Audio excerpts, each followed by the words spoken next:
बनाते समय कोई दिक्कत नहीं है। हमारे सिर में बाल बढ़ गए, वो आया हमारे सिर को पकड़ पकड़ करके बढ़िया से बाल काट दिया। तो हमारे सिर की सफाई करने वाला नाई अपवित्र हो गया, और जिस सिर में बाल है वो सिर पवित्र हो गया। साहब ने कहा ये नासमझी नहीं तो और क्या है। मनुष्य को जाति के नाम पर नीच कह दिया गया। जो बाल काट रहा है, जो बाल की सफाई कर रहा है, वो शूद्र हो गया, वो नीच हो गया, और तुम पवित्र कैसे हो गए। जिसने हमारे कपड़े धोए उस धोबी समाज को तुमने नीच कह दिया। तुम्हारे कपड़े तुम्हारे शरीर में गंदे हैं, तुम गंदगी में बैठे हो तो तुम पवित्र हो, और जिसने तुम्हारी गंदगी साफ कर दी, जिसने तुम्हारे कपड़े धो दिए, वो गंदा हो गया। साहब ने आगे कहा कि जो भंगी समाज टट्टी उठाया, टट्टी साफ किया, मैला साफ किया, जगह जगह की गंदगी को साफ किया, उसे तुमने नीच कह दिया, और तुम गंदगी फैलाने वाले ऊंच हो गए। साहब कहते हैं गंदा करने वाला नीच है, गंदगी साफ करने वाला तो श्रेष्ठ है, वो तो महान है, वो तो ऊंचा है। जिस तरह से किसी की जान लेने वाला पापी माना जाता है, लेकिन जान बचाने वाला धर्मात्मा माना जाता है, इसी प्रकार गंदगी फैलाने वाला नीच हो सकता है, नीच होगा, लेकिन जिसने गंदगी साफ की वो तो श्रेष्ठ होगा, वो तो पवित्र होगा। गांव घर में जानवर मर जाते हैं तो जिसे हमने चमार कह करके नीच कह दिया, छोटा मान लिया, बेचारा वो उस मरे हुए जानवर को उठा के मरघट पहुंचा दिया, वो अपवित्र हो गया, लेकिन तुम पवित्र हो गए। और जब उसी जानवर को मारकर तुम खा रहे हो तो तुम पवित्र हो। उन्हीं जानवरों को अपने पेट में डाल रहे हो तो अपने पेट को ही कब्रिस्तान बना लिया, अपने पेट को ही शमशान घाट बना लिया। मुर्दे पेट में थोड़े डाले जाते हैं, मुर्दे शमशान में डाले जाते हैं, वहां जलाए जाते हैं, गाड़े जाते हैं। लेकिन राक्षस प्रवृत्ति के लोग क्या करते हैं, एक जीव को मार दिया और मारने के बाद अब जो जीव मर गया वो मुर्दा ही तो हो गया, वो लाश ही तो है। घर में कोई मर जाए तो आदमी उसे बाहर जाके जला देता है, लेकिन एक मछली, एक मुर्गा, मुर्गी, बकरा, बकरी, भैंसा, गाय काट करके वो मुर्दा हो जाने के बाद, लाश हो जाने के बाद अपने पेट में डाल दिया।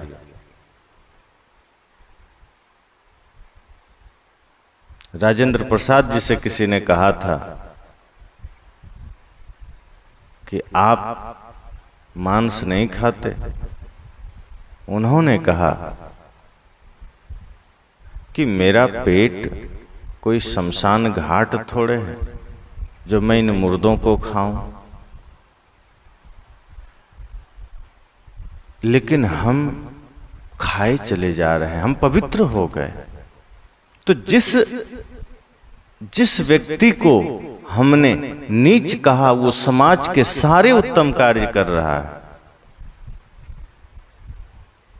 साहब कहते हैं किस आधार पर तुमने इसे नीच कहा, किस आधार पर तुमने उसे छोटा कहा, शूद्र कहा। और जिस व्यक्ति ने हमारे लिए अनाज पैदा किया,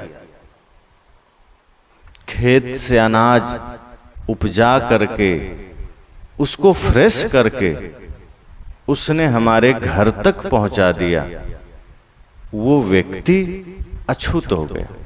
उसके द्वारा उपजाया हुआ अन्न शुद्ध है, हमारे घर तक पहुंचा दिया तब तक शुद्ध है। उस अनाज को खाने वाला हम शुद्ध हैं, लेकिन जिसने पैदा किया वो अशुद्ध हो गया, वो अपवित्र हो गया, उसे हम अपवित्र मान लिए। बाद में उसे ही हम नीचे बैठा करके जमीन में भोजन दे रहे हैं। पहले ऐसा होता था कि जो अपने आप को बड़ा मानते थे कि हम ऊंचा कुल में जन्म लिए और जिसे शूद्र कहा जाता था, वो किसी के सामने भोजन बैठकर नहीं कर सकता था, पत्तल में या थाली में, जमीन पर भोजन दिया जाता था। ऐसी यातनाएं तथा कथित लोगों ने जाति के नाम पर, ऊंचे कुल के नाम पर अपने को ऊंचा मान करके और जिन्हें नीचा कहा गया उसके साथ ऐसे ऐसे अत्याचार किया लोगों ने। साहब ने कहा कि जिस व्यक्ति ने कुआं खोदा, कुएं में उतर करके धीरे धीरे कुएं को बनाया, खोदा, तैयार किया, वो अपवित्र हो गया, लेकिन उसी कुआं से तुम पानी पी करके पवित्र हो गए। उसे फिर कुएं पर चढ़ने भी नहीं दिया जाता था। जो अपने आप को ऊंचा मानते थे, उनके घर आंगन में कोई कुआं है तो वहां कोई भी शूद्र नहीं जा सकता है, उसके कुएं पर चढ़कर पानी नहीं ले सकता है। यद्यपि उस कुएं को उसने खुद बनाया नहीं है, बनाया उन्हीं मजदूरों ने है, जिसे वो नीच कहता है, शूद्र कहता है। उसका बनाया कुआं ठीक है, लेकिन जिसने बनाया वो अछूत हो गया। साहब कहते, किस आधार पर इतने सारे अपराध तुमने किए? बड़े ही जोर देकर साहब ने कहा, बरसों पापी। ऐसे लोग पापी है जो जाति के नाम पर किसी को नीच कह दिया, किसी को छोटा कह दिया, किसी को शूद्र कह दिया। साहब कहते हैं ऐसे लोग पापी हैं, दुष्ट हैं। वस्तुतः यही लोग शूद्र हैं, यही लोग नीच हैं, जिसके मन में किसी के लिए जाति के नाम पर छुआछूत का भाव है, जो अपने को ऊंचा मानते हैं, किसी को नीचा मानते हैं। ऊंचे कुल में जन्म लेने से कुछ नहीं होता। ऊंचा कुल भी तो तुम नहीं बनाए, तुमने मान लिया कि ये ब्राह्मण है, ये ऊंचा होता है, वो शूद्र है, वो नीचा होता है। शास्त्र भी तुमने ही लिखे, किसी और ने तो लिखे नहीं। साहब कहते हैं ये शास्त्र भी ब्राह्मणों के बनाए हैं, अपने तरीके से इन्होंने ऊंचा बना लिया कि मैं ऊंचा। किसी ने कहा थोड़े कि तुम ऊंचा हो, खुद मान लिया कि मैं ऊंचा। साहब कहते हैं ये अपराध है, ये पाप है। तुमने खुद को ऊंचा माना, कोई बात नहीं, खुद को ऊंचा मान लिया, ठीक है, पर किसी को नीच कह दिया, साहब कहते ये सबसे बड़ा पाप है, ये सबसे बड़ा अपराध है। इसलिए साहब ने कहा कि ब्राह्मणों ने लोगों को नीच कहा, जो दूसरे कुल में जन्म लिया, जिसे आज शूद्र कहते हैं, उस शूद्र कुल में जिसने जन्म लिया वो नीच हो गया। ये शूद्र नाम भी तो ब्राह्मणों का दिया हुआ है, पुरोहितों का दिया हुआ है। जन्म से कोई ब्राह्मण शूद्र होता है? साहब कहते जन्म से सब समान है, बाद में तुम्हारे बनाए हुए भंवर जाल में कोई शूद्र हो गया, कोई वैश्य हो गया, कोई क्षत्रिय हो गया, और तुमने खुद को ब्राह्मण मान लिया। साहब कहते हैं कि वेद शास्त्र पढ़ने और पढ़ाने का अधिकार भी ब्राह्मणों ने अपने पास रखा, और इस क्रम में उसने क्षत्रियों को पढ़ने की छूट दी और वैश्यों को थोड़ा और नीचे स्तर पर रखा, और शूद्र कहे जाने वाले बंधुओं के लिए तो भाषा पढ़ने का अधिकार भी नहीं दिया। और सदगुरु कबीर कोई बात हवा में नहीं करते, ये सभी धर्म शास्त्र में लिखे गए हैं, और ऐसा हुआ है। शूद्रों के साथ जो अत्याचार हुआ है, शूद्र नाम दे करके उसे नीच कहना और उसके साथ अत्याचार करना, एक बहुसंख्यकवादी को हमेशा के लिए नीचे दबा के रखना, जातिवाद का दीवार खड़ा करके रखना, साहब ने कहा ये कर्म लंबे समय तक चला है, और आज भी कहीं न कहीं मन मस्तिष्क में लोगों के ये विचार दबा हुआ है, समय समय से बाहर आ जाता है। बड़े बड़े धर्मगुरु जो अपने आप को मानते हैं कि हम ब्राह्मण कुल के हैं, जब उनकी अपनी सभा लगती है तो वहाँ ये जातिवाद का विष वो बाहर लेकर आते हैं। बाकी समय तो कहते हैं कि हम सब हिंदू हैं, जब वोट देने की बात आए तो हम सब हिंदू हैं, लड़ने की बात आए तो हम सब हिंदू हैं, लेकिन गद्दी पर बैठने की बात आए, पूजा की बात आए, प्रतिष्ठा की बात आए, तब कहते हैं हम ब्राह्मण हैं, तुम शूद्र हो, तुम इसके योग्य नहीं हो, तुम मंच पर बैठने के योग्य नहीं हो। ये नासमझी चलती है। तो साहब ने कहा कि वेद शास्त्र पढ़ने का अधिकार भी ब्राह्मणों ने अपने पास रखा और कहा कि शूद्र को वेद पढ़ने का अधिकार नहीं है, शूद्र को पढ़ने का ही अधिकार नहीं, वेद तो छोड़ दीजिए। और कहा भी गया कि अगर शूद्र ने वेद पढ़ लिया तो ये बहुत बड़ा पाप हो जाएगा। वासिष्ठ शास्त्र में लिखा है, शूद्र निसंदेह चलता फिरता शमशान है, इसलिए शूद्र के पास वेदों का अध्ययन नहीं करना चाहिए। सोचिए कितनी बड़ी नीचता भरी है इसमें, कि जो शूद्र है, जो नीची जाति के लोग हैं, वो चलता फिरता शमशान है, वो अपवित्र हैं, गंदा है, उसे वेद पढ़ने का अधिकार तो छोड़िए, उसके पास वेद पढ़ना भी नहीं चाहिए। ये लिखा गया शास्त्रों में, ये सदगुरु कबीर ने नहीं कहा, ये लिखा हुआ है। शमशान मेत प्रत्यक्षम ये शूद्राः पादचारिणः तस्मात् शूद्र समीपे तु नाध्येतव्यम कदाचन। वासिष्ठ में यह बात आई है कि शूद्र निसंदेह चलता फिरता शमशान है, इसलिए शूद्र के पास वेदों का अध्ययन नहीं करना चाहिए। पद्युः वा एतच्छ शमशानम यच्छूद्रस्तमा क्षुद्र समीपे नाध्येतव्यम। कहा गया कि वह चलता फिरता श्मशान है, इसलिए शूद्र के सामने वेद नहीं पढ़ना चाहिए।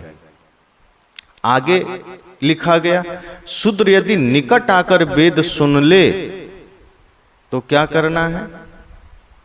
एक बात और लिखी गई कि ब्राह्मण शूद्र को वेद का ज्ञान न दे। ये कहाँ लिखा गया? ये लिखा गया मनुस्मृति में, न शूद्राय मति दद्यात्, अर्थात उसे ज्ञान न दे, वेद का कोई भी ज्ञान ब्राह्मण शूद्र को न दे। आगे लिखा गया कि शूद्र यदि निकट आकर वेद सुन भी ले, अगर कोई जिसे ब्राह्मणों ने शूद्र कहा कि वो शूद्र है, नीच है, अगर वो निकट आकर के वेद कहीं सुन लिया तो क्या करना है? उसके कानों में पिघला हुआ रांगा भर देना है या फिर लाख भर देना है। और यदि उसने वेदों का पाठ कर लिया हो तो उसकी जीभ काट देना है, और यदि उसने वेद मंत्रों को याद कर लिया है तो उसके शरीर को काट देना है। ये बात कहाँ लिखी गई? यह बात है गौतम धर्म सूत्र में। सब पुराने जो शास्त्र हम कहते हैं उसमें ये सारी बातें लिखी गई। सदगुरु कबीर ने प्रमाण के साथ कहा कि ये तुम्हारे शास्त्रों में ये कचड़े भरे हैं, तुमने खुद से ये शास्त्र लिखे, तुमने खुद से ये ग्रंथ की रचना की और एक वर्ग को नीच कह दिया। किस आधार पर? किसी को नीच कहना, इससे बड़ा पाप तो कुछ भी नहीं है। और इतना ही नहीं, यह भी कहा गया कि शूद्र वह है जो दूसरे की सेवा करे और जिसे सवर्ण जब चाहे उखाड़ फेंके और जब जितना चाहे उसका वध कर दे। यह लिखा गया ऐत्रेय ब्राह्मण नाम के ग्रंथ में, यह लिखा गया कि शूद्र वह है जो दूसरों की सेवा करे, अर्थात ब्राह्मण की सेवा करे, क्षत्रिय की सेवा करे। और जब ब्राह्मण क्षत्रिय की अर्थात सवर्णों की जब मन में इच्छा हो जाए कि मुझे इसका वध कर देना है, इसको उखाड़ देना है, वो कर सकता है, उसको कोई दोष नहीं लगेगा, कोई पाप नहीं लगेगा। यह ऐत्रेय ब्राह्मण में लिखा गया। ब्राह्मणों ने लिखा, अपने से ही लिखा कि विधाता ने गायत्री छंद से ब्राह्मणों को बनाया, त्रिष्टुप छंद से क्षत्रियों को तथा जगती छंद से वैश्यों को बनाया, परंतु उसने शूद्रों को किसी भी छंद से नहीं बनाया, इसलिए शूद्र यज्ञोपवीत संस्कार के लिए अयोग्य है, उसे यज्ञोपवीत संस्कार का अधिकार नहीं है। यह बात वासिष्ठ में लिखा गया, वासिष्ठ धर्मशास्त्र में। साहब कहते हैं कि कितना षड्यंत्र किया गया, एक वर्ग को नीच कहने में, बदनाम करने में, उसे गुलाम बनाने के लिए, उसे अपना दास बनाने के लिए, कि जब मन में आया मार दो, जब मन में आया उखाड़ दो, जब मन में आया उसके साथ कोई दुर्व्यवहार करो, उसे नीच मान करके नीच की तरह व्यवहार करो। साहब ने कहा क्या क्या षड्यंत्र की बातें लिखी गई, और यह धर्मशास्त्रों में लिखी गई। और लिखा किसने? ब्राह्मणों ने खुद। तो जिसने खुद लिखा, सोचिए कितने पाप की बात लिखी। साहब कहते हैं यह तो सब जानता है कि किसी भी व्यक्ति का जन्म माता पिता के रजवीर्ज मिलने से होता है, किसी छंद से, दोहा से किसी का जन्म होता है? सवाल ही नहीं होता कि कोई छंद से पैदा हो जाए। कोई नहीं जन्मे माता पिता बिन बांधे वेद की नीति। कोई माता पिता के बिना जन्म नहीं ले सकता। और यहां कहा गया कि ब्राह्मण गायत्री छंद से जन्म लिया। साहब कहते हैं ये एक और मूर्खता, एक और नासमझी, कि कोई किसी छंद से पैदा नहीं होता है, सब माता पिता से समान रूप में पैदा होते हैं। यह जन्मजात उच्चता का पाखंड कितना झूठ और कितना बड़ा पाप है। तो क्या कहा आगे कि ब्राह्मण गायत्री छंद से पैदा हुआ, शूद्र त्रिष्टुप छंद से पैदा हुआ, क्षत्रिय त्रिष्टुप छंद से पैदा हुआ। ब्राह्मण को कहा गया, ब्राह्मणों ने अपने लिए लिखा कि हम गायत्री छंद से पैदा हुए, क्षत्रिय त्रिष्टुप छंद से पैदा हुए, और जो वैश्य हैं वह जगती छंद से पैदा हुए। तो किसी ने कहा कि ये शूद्र कैसे पैदा हुआ? तो ब्राह्मणों ने क्या लिखा? असतो वा एव संभूतः यच्छूद्र। शतपथ ब्राह्मण में यह लिखा गया। पुस्तक का नाम ही शतपथ ब्राह्मण है। तो क्या लिखा उसमें कि यह शूद्र असत से पैदा हुआ है, झूठ से पैदा हुआ है, इसका कोई अस्तित्व ही नहीं है, ये कीट पतंगे के समान है। श्री भगवत शरण उपाध्याय ने लिखा है कि मनु, याज्ञवल्क्य, वशिष्ठ, शंख, लिखित, नारद तथा बृहस्पति सभी ने अपने मंत्र पूतवाणी से शूद्रों की सुकाट्य गर्दन नापी है। खून के छींटे इतिहास के पन्नों पर पृष्ठ संख्या 103 में श्री भगवत शरण उपाध्याय ने लिखा है।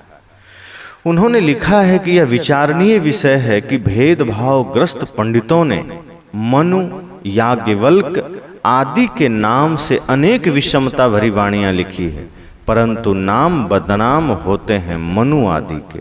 इसका प्रत्यक्ष उदाहरण है कि वाल्मीकि रामायण में कवंध वध के समय श्री राम ने शूद्र कहे जाने वाले बंधुओं को कुछ भी भला बुरा नहीं कहा है। जब एक कवंध नाम का राक्षस है, जब उसका वध हुआ है, तो श्री राम ने शूद्र कहे जाने वाले जो भी बंधु थे कुछ भी नहीं कहा उसको।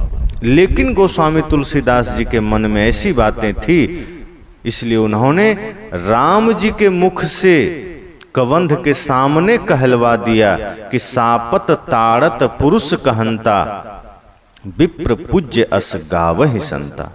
पूजी विप्रशील गुणहीना, शूद्र न गुणगण ज्ञान प्रवीणा। इसमें दोष श्री राम का नहीं है, किंतु गोस्वामी जी का है, जिन्होंने श्री राम के कंधे पर बंदूक रखकर पीछे से स्वयं शूद्रों पर दागी है। गोस्वामी जी के मन में जो जातिवाद का विष था, जो जातिवाद का जहर था, वो श्री राम के कंधे पर बंदूक रख करके उन्होंने शूद्रों पर दागी है। इसी प्रकार मनुस्मृति ईसा की प्रथम शताब्दी के लगभग की रचना है। अब सोचिए, यहां भी एक झूठ। जो मनुस्मृति ग्रंथ है वो ईसा की जो प्रथम शताब्दी है उसके आसपास यह ग्रंथ लिखा गया है। लेकिन मनु नाम के महापुरुष ईसा के हजारों वर्ष पहले हुए, तो स्वाभाविक है कि मनु ने यह पुराण लिखा, स्मृति लिखा नहीं, उस ग्रंथ की रचना उन्होंने किया नहीं। जो ग्रंथ लिखा ही ईसा के आसपास गया है, प्रथम शताब्दी में जिसकी रचना हुई है मनुस्मृति की, लेकिन मनु तो हुए हैं उसके हजारों वर्ष पहले। इसका मतलब मनु के नाम पर ब्राह्मणों ने ग्रंथ लिख करके उनके नाम को बदनाम किया है। इसलिए साहब कहते हैं कि यह सब कुछ ब्राह्मणों ने ही किया है। संबुक शूद्र होकर भी तप कर रहे थे, इसलिए श्री राम ने उनकी हत्या कर दी। यह बात वाल्मीकि रामायण के उत्तर कांड सर्ग 73 से 76 में आया है। अब यहां साहब कहते हैं कि इसी प्रकार सूत शूद्र होकर भी नैमिषारण्य में कथा बांच रहे थे, इसलिए बलराम ने उनकी हत्या कर दी। यह बात श्रीमद् भागवत में आया है। ऐसी षड्यंत्र भरी कल्पित कहानियां भी शूद्र कहे जाने वाले बंधुओं के शोषण के लिए रची गई।